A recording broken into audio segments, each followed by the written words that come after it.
So, Chudala has taken the form of the brahmana Kumbha in order to guide her husband Shikhidhvaja to self-realization. And he's indeed realized this, and with the full force of his yogic training, he's immersed in a superconscious state. And Chudala has decided to revive him from it, to bring him back to body consciousness. Chudala thereupon left her body and entered into the pure mind sattva of Shikhidhvaja. She agitated that pure mind and quickly re-entered her own body, which she instantly transformed into that of the young ascetic Kumbha. Kumbha began to sing the Samavedic hymns gently. Listening to this, the king returned to body consciousness. He saw Kumbha once again in front of him. He was happy. He said to Kumbha, "Luckily we have once again arisen in your consciousness, O Lord, and you have come here again merely to shower your blessings on me." It's quite telling that even though Shikhidhvaja is apparently enlightened now, his wife has still got to appear to him in disguise. Otherwise he might not take her seriously. Kumbha said, "Since the time I left you and went away, my mind, heart has been here with you. There is no desire to go to heaven, but only to be near you. I do not have a relative, friend, trustworthy person or disciple like you in this world." Shikhidhvaja replied, "I consider myself supremely blessed that, though you are perfectly enlightened and unattached, you wish to be with me. Pray do stay with me here in this forest."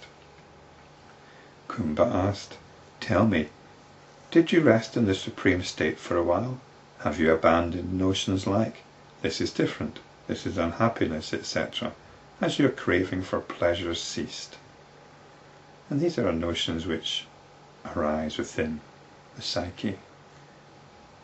Noting differences, noting what's agreeable, what's unagreeable, what's conducive to happiness, and so on. You don't get caught up with that when you're established in the self. "Has your craving for pleasure ceased?" Shikhidhvaja replied, "By your grace I have reached the other shore of this samsara world appearance. I have gained what there is to be gained. There is naught but the self. This is all there is. Everything which arises is notional.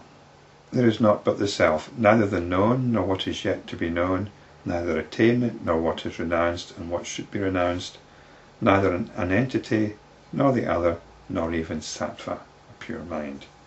Like the limitless space, I remain in the unconditioned state." Vasishta continued. After spending an hour at that place, the king and Kumbha went into the forest, where they roamed freely for 8 days. Kumbha suggested that they should go to another forest, and the king consented. They observed the normal rules of life and performed appropriate religious rites to propitiate ancestors and the gods. False notions like, this is our home, and this is not, did not arise in their hearts. One wonders about the notions associated with religious rites and propitiating ancestors and gods. But I suppose that was part of the daily routine. You just did this.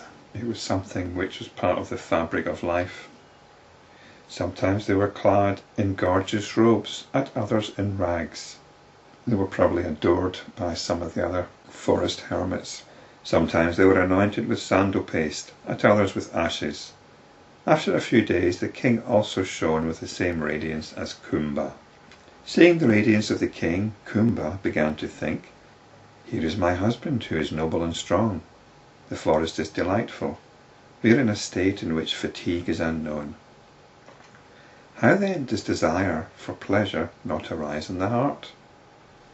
The liberated sage welcomes and experiences whatever comes to him unsought.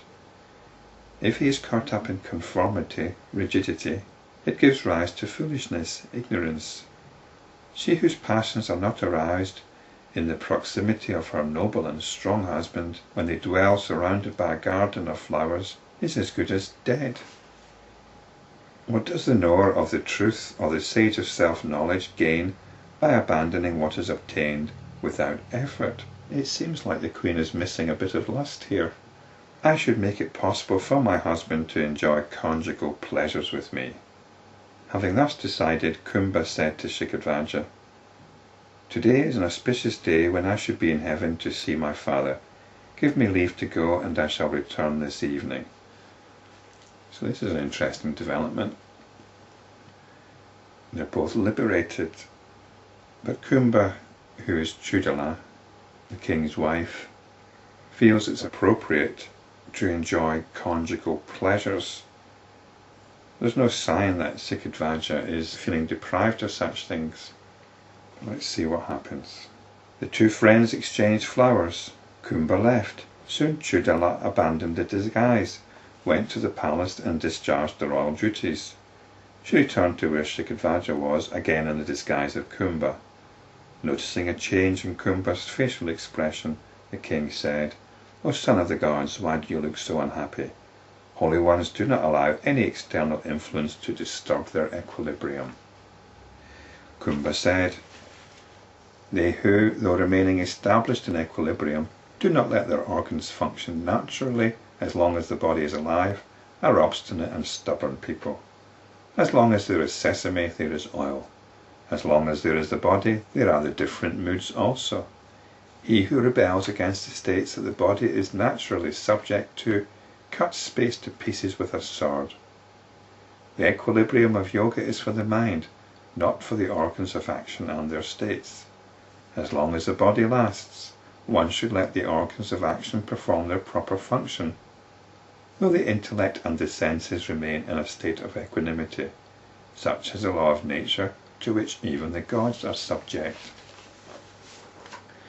So this is interesting.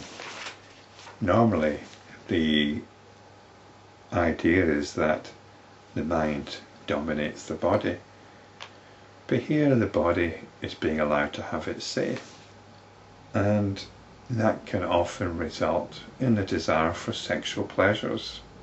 So let's see how Kumbha resolves this in the next chapter.